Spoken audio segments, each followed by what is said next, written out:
European T20 premier league அதாவது ETPL 2026ஓட முதல் match அஃபிஷியலா start ஆயிடுச்சு.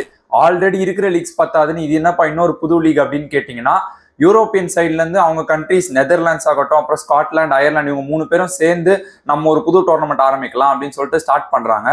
அதே ஃபார்மேட் தான், 6 டீம் இருக்கும். ஒரு கண்ட்ரில இருந்து 2 டீம்ஸ். அவங்களோட கேப்டன்ஸ் நீங்க பாத்தீங்க அப்படின்னா, ஃபர்ஸ்ட் நெதர்லாண்ட்ஸ்ல இருந்து ஆம்ஸ்டர்டாம் ஃபிளேம்ஸ் அவங்களோட கேப்டன் மிச்சல் மார்ஷ், அதுக்கப்புறம் ராட்டர்டாம் டாக்கர்ஸ் அவங்களோட கேப்டன் ஃபாஃப் டூப்ளசி. அதே மாதிரி ஸ்காட்லாந்து சைடு வந்தோம் அப்படின்னா எடின்பர்க் கேசல் ராக்கர்ஸ் அப்படின்னு ஒரு டீம் இருக்காங்க, அவங்களோட கேப்டன் மிச்சல் சாண்டர். அதுக்கப்புறம் கிளாஸ்கோ காஸ்மிக்கோட கேப்டன் ஜார்ஜ் முன்சி, அவங்களோட லோக்கல் பிளேயர் தான்.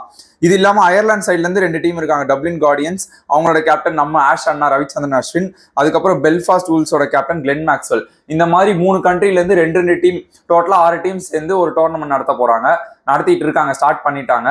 அதான் நீங்க பாத்தீங்கன்னா 30 மேட்ச் இருக்கும். ஒரு டீம் கூட இன்னொரு டீம் வந்து 2 மேட்ச் விளையாடுவாங்க. ஸோ இது இல்லாம டைரக்டா ஃபர்ஸ்ட் பிளேஸ் முடிக்கிற டீம் ஃபைனல்ஸ் போயிடுவாங்க. Second place and third place முடிக்கிற டீம் ஒரே ஒரு குவாலிஃபயர் விளையாடி அதுல இருந்து ஃபைனல்ஸ் போவாங்க. ஸோ மொத்தமா 32 மேட்சஸ் தான். வென்யூஸை பொறுத்த வரைக்கும் மொத்தம் 2 வென்யூஸ் தான்.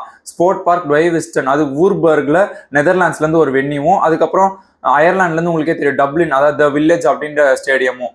இது 2 ஸ்டேடியம் தான் இருக்கு. இந்த 2 வென்யூஸை பொறுத்த வரைக்கும் பாத்தீங்கன்னா ஃபர்ஸ்ட் 17 மேட்சஸ் வூர்பர்க்ல, அதாவது நெதர்லாண்ட்ஸ்லயும், லாஸ்ட் 15 மேட்சஸ் வந்து அயர்லாண்ட்லயும் நடக்க போகுது. ஸ்காட்லாண்ட்ல இருந்து அன்பார்ச்சுனேட்டா இந்த வாட்டி எந்த வென்யூவும் கொடுக்கல. And then points as usual தாங்க.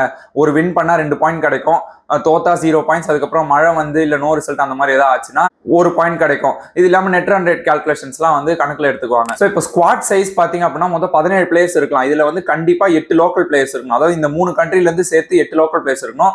2 அஃபிலியேட்டட் பிளேயர்ஸ் ஆச்சு இருக்கணும், அதாவது கேப்டு பிளேயர்ஸ்னு வச்சுக்கோங்க, இன்டர்நேஷனல் லெவல்ல அவங்களை ரெப்ரசென்ட் பண்ற பிளேயர்ஸ் இருக்கணும். இது இல்லாம 5ல இருந்து 7 ஃபாரின் பிளேயர்ஸ் நீங்க வச்சுக்கலாம், டெஸ்ட் பிளேயிங் கண்ட்ரீஸ்ல இருந்து. டெஸ்ட் விளையாடாத கண்ட்ரிஸ், அதாவது இந்த அசோசியேட் நேஷன்ஸ்ல இருந்து யூரோப்பியன் கண்ட்ரில இருந்து ஒரு பிளேயரும், அதுக்கப்புறம் யூரோப் தாண்டி மற்ற கான்டினென்ட்ஸ்ல இருந்து ஒரு பிளேயரும் நீங்க வச்சுக்கலாம். சோ மொத்தமா 17 பிளேயர்ஸ். இப்போ ஸ்டார்டிங் லெவனோட ரூல்ஸ் பாத்தீங்க அப்படின்னா IPL இருக்க மாதிரி தான், 4 ஃபாரின் பிளேயர்ஸ் இல்லைன்னா 7 லோக்கல் பிளேயர்ஸ் வச்சு நீங்க விளையாடலாம்.